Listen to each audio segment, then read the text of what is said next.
эпосу буга чейин бир нече жолу жарыкка чыккан. Актан Тыныбековдун варианты, мисалы үчүн 1940-жылы, 57-жылы, 81-жылы, 2015 жылдары тексти жарыяланган экен. Мына ошол тексттерди баарын бир сыйра окуп, өздөштүргөндөн кийин 2015-жылы жарыкка чыгарылган китепти негизги өзөк кылып алдык дагы. Мисалдардын бардыгы ошол китептен алынды жана бети көрсөтүлдү. Актан Тыныбековдон башка дагы бир нече варианттагы айтуучулар айткан бир нече варианттары бар. Мисалы үчүн Ырысбай Дыйканбай уулунун, Жума Жамгырчиевдин жазып алган варианттары белгилүү. Биздин изилдөөбүздө бир эле Актан Тыныбековдун варианты эмес, мына ошол кийинки эки вариантка дагы көңүл бурулду, алардан дагы мисалдар келтирилди. Айрым түшүнүктөрдө ушул кыска варианттардан дагы мисал алууга туура келди. Эпосто жаныбарлардын, куштардын, айванаттардын, өсүмдүктөрдүн аттары изилденип, этимологиялык мааниси чечмеленди.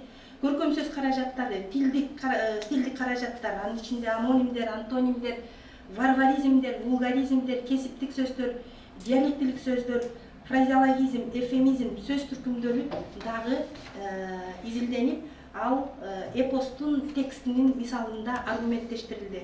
Эрт ауылды эпосу фольклористикада деген дагы өзүнчө бир айта турган бир үмүт бар. Бул энциклопедияга буга чейин Эрт ауылды эпосун кимдер изилдеди эле, кимдер жайылтты эле, кимдер кандай эмгек кылды эле деген суроо коюп туруп, ошого жооп табууга аракет кылдык.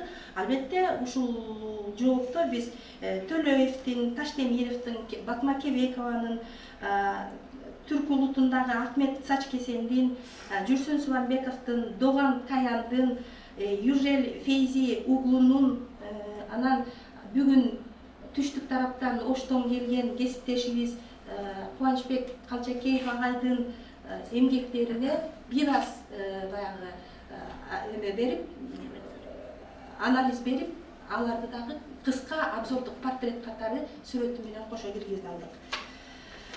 Ошондой эле эпоско байланышы бар айрым эмгектерге жана тарыхый эстеликтерге да түшүндүрмө берилди. Мисалы үчүн жанагы айтып атпайбызбы, талай экспедициясында сурамжылоо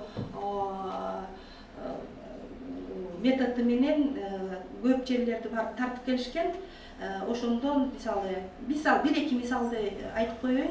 Эрт ауылдунун бөлө чапкан ташы, Эрт ауылдунун күмбөзү, Эрт ауылдунун тал чокусу, Эрт ауылдунун үңкүрү, Эрт ауылдунун тереги деген сыяктуу тарыхый жерлерди, тарыхый белектерди дагы тартып сүрөтүн, түстүү сүрөтүн киргиздик.